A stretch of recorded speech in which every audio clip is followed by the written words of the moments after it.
What's up, sons? It's Blind Rod with Son of Tech once again, and I am very excited to bring to you one of the hardest videos I've had to put together in quite some time. This is how to mine Kaspa. Not just how to mine it, but how to solo mine Kaspa.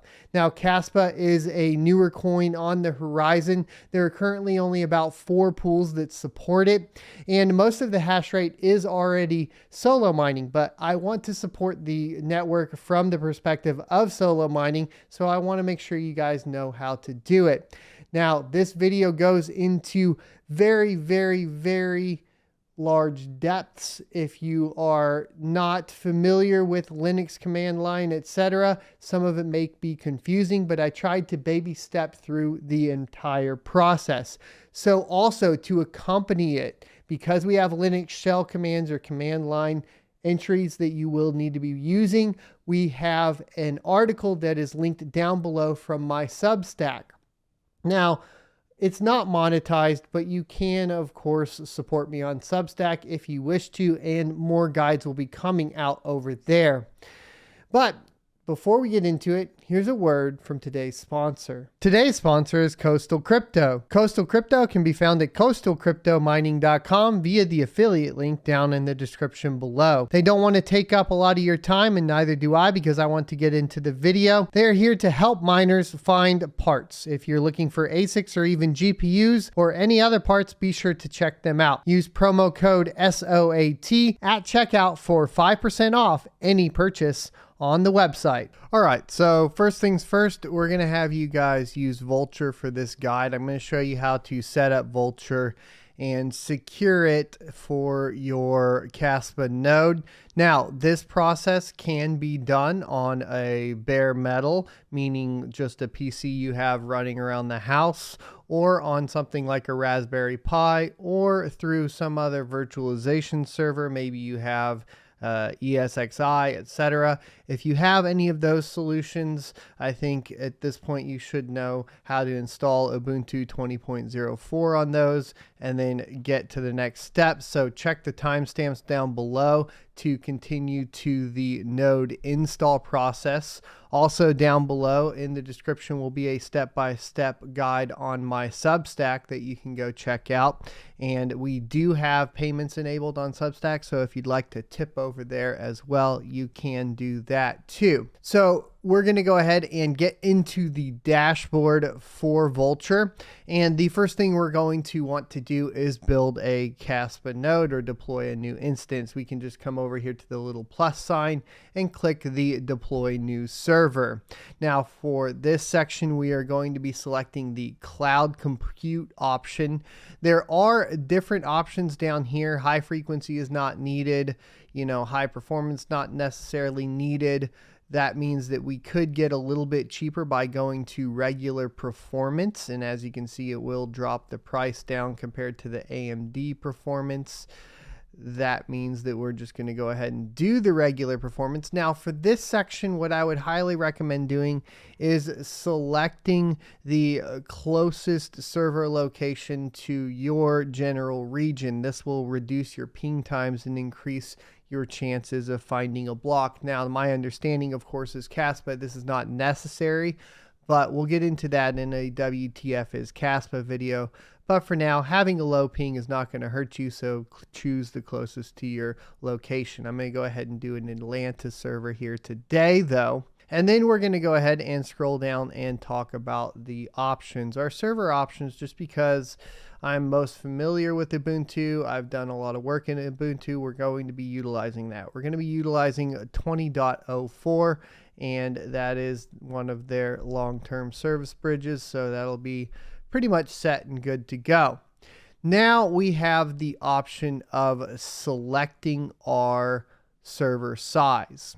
So at this time, I did just check, and it looks like with all of the files installed and the DAG growing, we are currently at 58 gigabytes. And that means, and that is specifically on the Kaspa directory. So that means that we need at least over 58 gigabytes. And this is really going to be up to you how much future proofing you want to do. Today, the example is going to be done on a 80 gigabyte model, which is going to be 2 virtual CPUs and 4 gigabytes of memory with an 80 gigabyte SSD. And this will pretty much allow you to go ahead and get that done. Now you can upgrade to an NVMe for more, but you don't need an NVMe in this particular setup, so I wouldn't recommend it. Obviously, we're trying to keep the cost as low as possible. Hence why if you can build one on an internal network, you know, that's going to be a little bit better. Now down here, we are going to save some money by not enabling backups. Reason being is because the worst case is we just have to go through this process and stand up another node, provided, you know, we've backed up our keys from the wallet that we will generate. Okay. And that'll be the most important thing to do. So from here, we are going to get down into the SSH keys option. And for this, I'm going to show you guys how to essentially generate an SSH key now. So let's go ahead and hop into that. Okay, so to generate an RSA key, first of all, you need to have PuTTY installed. You can check the download links in the description below and just go through the install process. You can just click the magnifying glass on Windows 10 or Windows 11 and search for PuTTY Gen. On PuTTY Gen here, essentially we are looking for a couple of different options. We want EDSA selected, and we want to make sure that it's ED25519 bits. And then at this point, we can go ahead and click Generate. Now, the generate randomness is just you moving your mouse around. Once you've moved your mouse around, it will go ahead and give you all the information. You can add a key comment, so we could do the Kaspa node. And then on the passphrase, we can set whichever passphrase we want. And then at this point, we're going to want to save the public key. I'm going to go ahead and save it to the desktop here. And we'll just name it public key. Please put this in a safe place, and your private key, which is a safer place. And then the section you really need is just going to be this right here. So you can just highlight this and copy it, and then we'll head back on over to the Vultr page. Alrighty, so in Vultr, what you're going to go ahead and do is just click the Add New SSH Key. We're going to name this the SOT-Kaspa tutorial and paste it into here, and then click the Add SSH Key. At that point, the SSH key will be added, and you can go ahead and select it to essentially apply it to this server. So then the next set that you will need to do is go ahead and hop into the host name. So we will do firewall group in just a second. But for the host name, we are going to just name it SOT-Kaspa tutorial, and we are going to go ahead and proceed. Now it's telling me $24 a month, so I'm going to go ahead and scroll up and take a look at what's going on. The auto backups are on, so we're going to go ahead and turn those off, and then click deploy now. At this point, you will be basically taken back to your home screen where you will have your server being generated and installed. You'll have to wait before you can access it. But while we wait on that, we can go ahead and get into the firewall settings. So in the firewall settings, you're going to click Firewall, and you're going to click Add. And the firewall group, we're going to just name this the SOT and then Kaspa tutorial, right? And click Add Firewall Group. Now, in here, what we are going to do is add in all of the ports that we need for Kaspa to run, including the Stratum. However, you do still want to also protect your SSH. We do have a key, but to protect it even more, what you can do down here is under source for SSH under the protocol, you can select My IP. My IP will essentially change it to where SSH will only be accessible from your public IP. So it'll find the public IP you're on and then utilize that. Be careful if you're using a VPN that's changing your IP or a dynamic IP, this will change. So if you lose connection later, just know that that is what happens. There are also other options we can go over later if you guys want more of a Vultr VPS tutorial. let me know and we can get into that. But essentially, once you've added my IP, you can go ahead and click the add button. Now, I added it to everything, but you should have your IP here. Once again, make sure your IP is there. So the next thing that we want to do is just add in our TCP and UDPs. For Kaspa, this will be 16.1.1.1 by default from anywhere. And we'll add in the UDP as well of 16.1.1.1 from anywhere and add that in. And then we also want to do the TCP as well for 16.1.10 and the UDP for 16.1.10. And add those in. And then finally, we want to add in the TCP for the Stratum, which we're going to use 6969 for today's example. And that you shouldn't need the UDP for this one, but that's how you would add all of those in. At this point, we have all of our firewall configured, so we can actually go back and apply it. So we'll go to our instances. And then under our instances, we can go ahead and click in, and we can go to our firewall or our settings, and then firewall, and then select the firewall that we just created, and then update the firewall group. At this point, it'll be locked down. We also have the SSH key in place, and we can get to work within PuTTY. Okay, so now that we have both of these in place, the firewall as well as the SSH keys, we are ready to connect. We can find all of the information to connect within the actual dashboard. The notes that you need to take, of course, is going to be the IP, the username, and the password. So from here, we're just going to do a search and open up PuTTY. And with PuTTY, we are just going to go ahead and copy the IP. Come back into PuTTY and paste that into the host name. I am going to name this SOT Kaspa -tutorial so we can save it. And under it, we're going to hit load again, but we do need to add our SSH key. So we're going to come down here into connection, and we're going to go into the auth section. And then we are going to find our private key file that we loaded earlier or saved. So we're going to go ahead and click the browse. And I have my private key here. So we're going to go ahead and click open and then open here. And it should open a console window that looks like this. And then we are in our PuTTY. So at this point, we're going to log in with root because that's the default. And if you have your authentication key in there, it should log you in. If you do need the password, you can come back over here and copy the password out of the console window. Now that we're logged in here, we are ready to proceed with the installation of the node. So before we get into the node installation though, there is going to be a requirement that we go ahead and install Go, the Go programming language. That is Google's programming language. So we're going to go over that process now too. Alrighty, so now we are ready to go ahead and start with the node install. The first thing that we'll have to do there is actually install Go, which is Google's programming language, and what Kaspa is currently built on. They are currently working on moving to Rust, and once that happens, this process may change. Now, down in the description below is a link to my Substack with all of the commands written out.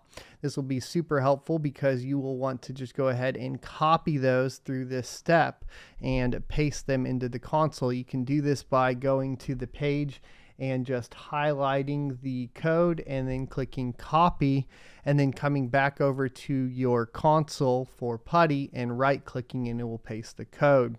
The first code is going to be actually pulling the Go files, the tar. So we're going to go ahead and click enter and pull those. The next command is going to be checking and making sure we have the correct file. So we're just going to run a SHA-256 sum check, and you can see here that the file is here and correct. All right, so next we're going to extract the file, so you can copy the next command out of the code there, or out of the blog post there on Substack, and it'll just be a tar command, and we're going to press enter. So next is going to be extracting that file. So we'll use a tar command to extract Go 1.19 and press enter. At this point, it will begin to extract everything.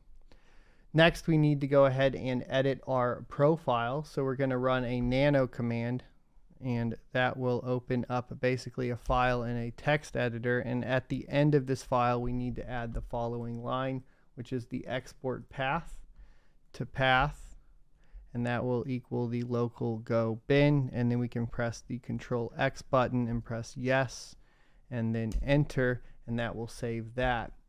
At this point, we need to refresh the profile with the source and then the profile. And you can copy this once again out of the guide. And then from here, we can check our Go version. So we're going to go ahead and check the Go version, and we have the latest version of Go, which is Go 1.19. So at this point now, we can get into the fun part, which is going to be actually installing the Kaspa node. So we're going to go ahead and run a git clone and the actual GitHub for Kaspa.net, and press enter, and it will clone Kaspa.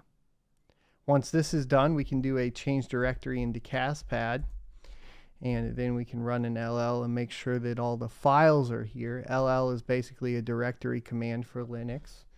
And then at this point, we have the command that should install Kaspa. So it's going to be go install and then the command. So we're going to go ahead and press enter here and get this installed.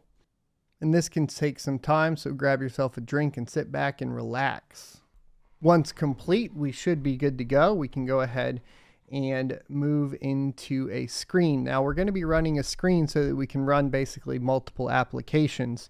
So to open a screen, we're just going to type in screen, and then we're going to name it. So to name it, we're going to just add the parameter -s, and we're going to name it node. And at this point, we can press enter, and it'll open up a new screen. To make sure that we're running a screen, we can do screen and -list. If the screen says attached, you know you're attached to that screen, so that we're in here. To exit the screen, you can press Control-AD on the keyboard, and you can see we've exited the screen. To reattach to the screen, we can type in screen-R and then type in node, and that will basically get us into the screen again. And this will be important later, just as the node is running, to make sure it's running and working. So at this point, we need to change directory into the go bin. So it's just going to be a change directory command with tilde, which references the home directory, and then the rest of the path, which is go/bin, and press enter. At this point, we can press LL to take a look at the files in the directory, and you can see here that we have our Kaspad, our Kaspa wallet, our Kaspa control, pretty much all of the executables for the Kaspa node. So for mining, we are going to run the node, but we are going to run it with a special command. So you'll do /Kaspad, and what that does is essentially run the executable. If you run Kaspad without the ./, it doesn't know to run it. So then next, we're going to press space and do -- and say utxo index. And this will make it to where essentially the wallet will work for us, which we will need eventually when we basically generate our wallet address for mining. So we're going to go ahead and press enter at this point, and it will start to sync. Now this process can take some time, so this is why we create a screen for it. And you are going to be basically essentially syncing the blockchain now. So to exit, once again, the command is Control-AD. Here's what's neat about the screen, right? We've exited the screen. We can continue to do commands within this screen, or the main console. But if we want to reconnect and check on the node and make sure that it is still running, we can type in a screen-R node command and then come back into the screen that we were running. So at this point, we're going to go ahead and do Control-AD and exit there once again. A super helpful note for you guys that are trying to get synced up and want to make sure that you are being synced is you can do the Kaspa control, or Kaspa CTL, and then the command get block dag info. If you press enter on that, well, we need to change directory to the tilde /go/bin, excuse me. And then we can run this command and it will give us all of the information. The important ones here to take a look at would be, of course, your block height and then your virtual DAA score. And then if there's an error, if error is null, you're pretty good there. And then the virtual DAA score is what you're going to compare to the public blockchain to confirm that you are actually syncing. So the public blockchain I have saved up over here for you guys, and it is in the description. As you can see here, we have all of the information that we would need to make sure that we're synced, but the virtual DAA score is up here. And this virtual DAA score, we want to basically be matching in our output when we run the get block DAG info. So once this number is matching, or at least close to matching essentially this number, then you know you're synced and you can continue on with the rest of the tutorial. Okay, so once you have the blockchain basically synced and the virtual DAA score is within the range of what is showing on Catnip and the public block explorer, it's time to go ahead and get moving on to creating the wallet. So first things first, you're going to want to create a new screen. So we're going to do screen-s and name it the daemon, because eventually this will be running the wallet daemon, and press enter. From here, you are going to basically input the next command. Once again, you can find this in the write-up and copy and paste it out, but it's just going to be the Kaspa wallet create. Make sure you're still in the go/bin directory. If you're not, you can always do a change directory with the tilde option, then /go and /bin, and press enter. Once you're there, you can go ahead and do the Kaspa wallet create. From here, it will ask you to enter a password for the key file and ask you to confirm it. Now the key file is created. We will move on to basically starting the wallet daemon. So we're going to go ahead and do the Kaspa wallet and then the command start daemon. Making sure I type it in there correctly and not have the / in there. And there we go. All right, so once it is running and it says wallet is synced, we're just going to do Control+A and D once again to exit that screen. To make sure it's still running, you can always do the screen --list command, and it'll show here that we have the node running and the daemon running. So at this point, we want to make sure that we're in the same directory that we were, the go/bin directory. And from here, we can go ahead and create a new address. So we're going to do the Kaspa wallet command once again, but with the new -address command, and press enter. This will be our public address. We're going to copy this out for essentially later. You can go ahead and put it into a notepad or wherever you like. And then that's your public. So you just basically can share this with anyone if you want to receive payments or Kaspa payments to your node wallet. Or of course, this will be used when providing it for other steps later on down the line. So at this point, we can go ahead and move on and get our keys. So to get your keys, you're going to do the Kaspa wallet command with the dump unencrypted data command. So it'll be the Kaspa wallet executable, and then of course the dump -unencrypted -data. What this is going to do is give you your seed phrase. This one you do not want to share with anyone. So we'll go ahead and say yes and enter your password, and it will display your mnemonic phrase. Now these words will be able to be used to recover your wallet later on down the line. In the case of course, your node going down or getting lost or something along those lines, you can recover this somewhere else. So make sure you save this phrase and you store it in a safe location. Storing it in a file on your desktop is not a safe location. Storing it, maybe on a USB that is encrypted would be a safe location, or writing it down and putting it in a safe, or using something like the SecUX wallets that basically allow you to etch in or place in the seed phrases into the wallet itself would be another option. So with all of that said and done, it's time to configure the firewall in Ubuntu. Now, by default, most VPSs or virtual private servers will have the firewall on. But on basically any other build, if you are installing it locally or on a Raspberry Pi, most of the time it will not be on. Now you can turn it on, but today we're really just going to talk about modifying it for what we need. So to see what ports are open to the outside world, we're going to run sudo ufw status. As you can see here, only port 22 is open. Now port 22, of course, is the port that we are essentially connected to the SSH session on, and this will always be turned on in most VPS situations.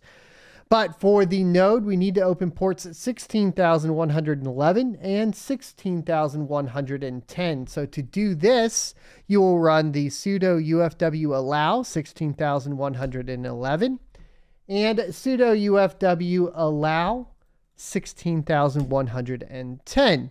And to double check and make sure that those are open, we are going to run sudo ufw status, and you can see here that we have these ports allowed. At this point, we should be good to go, so we can get ready to start mining. Now, this section requires a bit of nuance. Currently, there are the official miner and BZ miner support mining directly to the node. To configure a Stratum, you can skip this part, and I'll have markers down below. If you're looking to mine with LOL miner in a dual mining scenario, for example, you will need to install a Stratum. So check out the timestamps. But from my perspective, the Stratums are still very early and cause some instability and high latency. They do work, but I have had periods of non-payment in the past where they aren't functioning properly.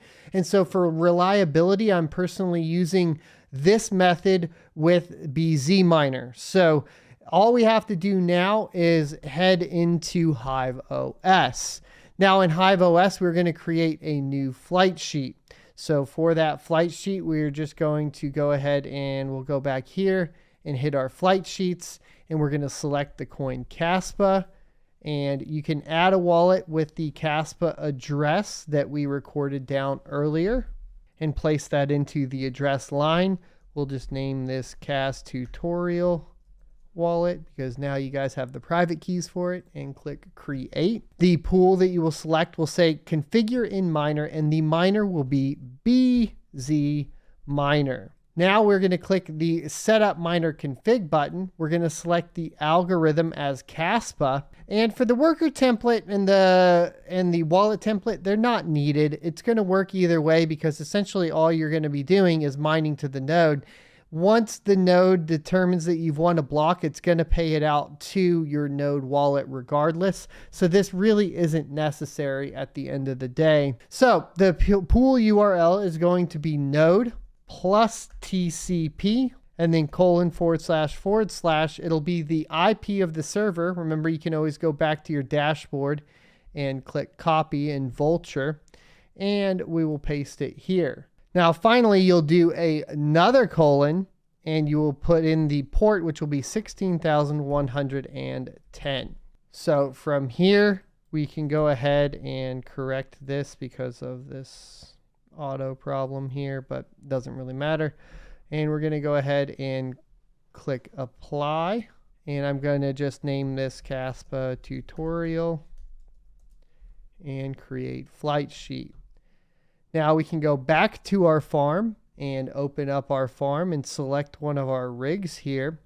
We can go to the flight sheet and then select the new flight sheet that we just created and let it take off and run. What I like to do if I'm worried about it basically having a connection issue or not being configured properly, needing to check ports or troubleshoot, is open a Hive shell as well, along with changing the config. That way we can make sure that it's connecting properly. All right, so the Hive shell is open. Now, if you guys aren't familiar with Hive shell, if you do open it, you can type in miner and it'll bring up the miner stat for us. And as you can see here, we are mining successfully, it looks like, at this point. and we are connected to our node. So everything here is ready to go and you are able to mine. Now, in the case that you want to actually set up the Stratum, let's go ahead and talk about that. So we are going to head back to our node in our SSH session here, and we are going to need to run a few things. So first of all, I'm going to do a change directory and tilde just to go to my home directory. And the first thing that you will need to do is install Rust. But before we do that, let me explain what's going on. There are currently two different flavors of Stratums. There is Kaspad Stratum and K Stratum. You can also do an alternative configuration where you run the Stratum on your Hive miner. But in my experience, the K Stratum, which is the one that is used on the Hive miners and done in the guide by LOL Miner, has crazy wild pings for 1 to 800 milliseconds and all over the place. So I prefer the Kaspad Stratum, and that is the one that we're going to go ahead and go through. So to install Kaspad Stratum, we first need to install Rust. To do this, we are going to go ahead and make sure that the OS is up to date with a sudo apt update command, and then a sudo apt upgrade command after this. And once we are certain that it is all up to date, we are going to run this curl command, which will basically install Rust for us. And this can take some time. So it's going to ask you if you want to proceed with the installation, and we are going to say 1 for yes and press enter to continue. So Rust is installed now, and we need to configure our home path. This is actually very easy to do because it tells you to configure your home path for your current shell. Run this. All you have to do is highlight this and right click and then press enter. To verify that that worked, you can run a rust c -- version. And as long as the version comes up, you know that the commands are working.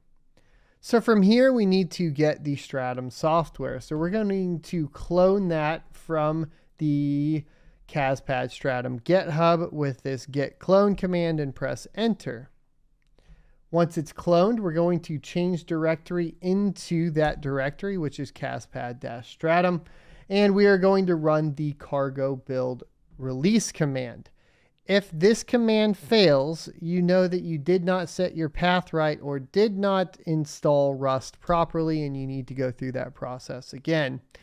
This will take the longest amount of time in my experience, so sit back, relax, and grab yourself a brew, and maybe go watch another Son of a Tech YouTube video while you wait. Alrighty, so now that that is complete, we can go ahead and prepare to run it. First things first, we're going to open a screen and name it Stratum. So screen -S and then space Stratum and press enter, and now we have a new screen. So from here, we are going to change directory into the target and release folders. You can copy this, of course, from the written guide. And then we are going to start the Stratum. Now, this will require a couple of modifications, but we have our address here, so we're just going to paste the example here. We are going to replace the node wallet information with the wallet address that we exported earlier. And then you are going to set basically the RPC URL to localhost and then colon to specify the port of 16,110. Now the -S is going to be how we're basically surfacing it to the rest of the world. Now, since we are doing a public node, essentially a node that is going to be connected to from a public IP, we need to set this to 0.0.0, and then the port we wish to use, which in this case is 6969. So we're going to go ahead and copy this out and paste it in over here and press enter. If all goes well, you should get listening on that port and connected to Kaspad, and it'll tell you the version, and we're at 12.4 right now. So now that we're complete with that, we're going to do Control-AD and exit back to the primary console. Now you guys saw that we added a new port that we need to allow through the firewall once again. So we're going to do a sudo ufw allow 6969 and press enter. To confirm that that port has been allowed into our Ubuntu server, we're going to basically paste that and we will be good to go. You can see here that we have the port open. So now we can go into configuring LOL miner for dual mining CAS. Now the oddity about, of course, this one in particular is that LOL miner doesn't actually have the option to mine CAS without dual mining. So in this case, we are going to select Ethereum, and we can select whatever Ethereum wallet you want, whatever pool you like at that point. And then for the miner, we're going to select LOL miner. Now for the dual coin, we're going to select CAS and then the tutorial wallet that we just created. And then we will click configure in miner for the dual pool. So at this point, we will click the setup miner config, and we will select the Kaspa dual for our second hash algorithm. And for the wallet and worker temp, this really doesn't matter like stated before. And then for the pool server, we are just going to type in the IP. We're going to go ahead and copy that from our dashboard on Vultr and paste that into here. And for the port, we will put the port that we just opened, 6969, and we will click the apply changes and basically name this once again CAS dual tutorial, something like that, and create the flight sheet. Now, of course, we can go to one of our workers, maybe the one that we were just messing with over here on this LHR01. We can hit the flight sheet and then come down and select the worker. Once again, I like to open a Hive shell to make sure that everything is functioning correctly. And we'll let the config take place. We'll let the Hive shell open up, and then we will open it. Now, actually, it looks like it already killed it here, so we already do have that open. Unfortunately, we opened another Hive shell, so we're going to have to wait. Bummer. Should have just gone off the old Hive shell. But for sake of y'all staying up to date, this is fine. All right, so we're going to go ahead and click Hive shell and get it up and running. We seem to have some DAG issues, but we are building and working. That is on the ETH side of things, it looks, but LOL miner will fix that. We are connected to our server. Now, here is the problem with Kaspa and dual mining, even with LOL miner. It is extremely slow to actually get everything auto-tuned in. I've found that it is extremely unstable, and you are probably honestly right now still better off until we get better support for dual mining on just either mining Ethereum or mining Kaspa. Now, when it does work, if you can find it on rigs that work, the numbers look really good. It's just right now as it sits, it's not that great, and so I don't recommend it. But once it gets going through and gets tuned in, what you'll start to see is that the second line will start to get hash rate. See the heavy hash Kaspa. Now we have hash rates for that, and we're good to go. We can even go back over here to our overview, and eventually it'll start showing both of your hash rates on there. Yeah, you can see here it's showing both of the hash rates now. And you'll get the top number for Ethereum and the bottom number for Kaspa. Thanks for watching, everybody. I hope you found this guide extremely helpful and you are up and running and mining Kaspa to one of your own nodes and reaping the rewards of that. Now, I've had some pretty good luck because, of course, this coin hasn't been mined that much and the network difficulty wasn't that high until it was recently listed and talked about, of course, on my show with Daniel Keller from Flux, and then listed on TradeOgre shortly thereafter. And it does appear to be gaining some traction. So bear with it, as probably the difficulty will go up while we have this video out. And I will be doing a solo mining video for Ergo as well. So if you're interested in that, make sure you hit the like, comment, and subscribe button down below. Make sure you are subscribed to the Substack as well, because the guide will be similar to the one that you saw today for Kaspa, and it will be posted before we actually post the how-to video. Reason for that is what I find very good is if I build out the text version and follow that while I make the video, I find errors within the text version that I can correct, and then we make sure that we have the process locked down as tightly as possible. I spent probably about 16 hours working on this in particular, so I hope you enjoyed it. I don't expect it'll get a lot of views, unfortunately, but those of you that found it helpful, maybe consider going over to sonofatech.locals.com and becoming a member over there.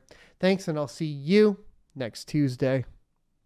For additional content that also goes into more opinionated pieces surrounding the politics around crypto, make sure you check out sonofatech.locals.com. There you can become a member for free, or even choose to support for basically additional content at $5 a month. It's helping me stay alive through the crypto winter.